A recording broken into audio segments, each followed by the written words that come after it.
Papabarangay ka talaga ng kapitbahay mo dahil nga sa lakas nito. Sobrang lakas nga nito, para kang nasa isang event kahit na nasa bahay ka lang. Napaka-powerful na nga din pala ng bass nito dahil na nga rin built-in equalizer niyan. Bale, may 6 na ito na pwede mong pagpilian or pwede mong i-adjust. At may additional knob na nga rin pala ito para sa mas mataas na frequency ng bass niya. At syempre, pati na rin yung kalansing niya. Ito yung low at ito yung high.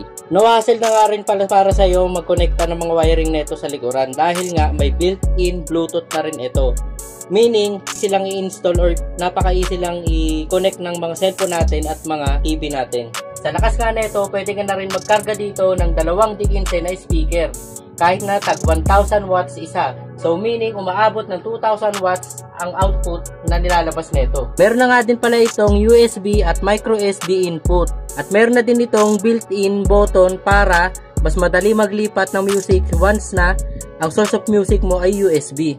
Napaka-aesthetic na nga rin ang design nito dahil may digital panel na nga din ito at level meter. Para hindi ka mahihirapan o mas mamonitor mo kung gaano kalakas yung nilalabas na output nito para sa mga speaker natin. Paano ba yan? Soundcheck na natin to.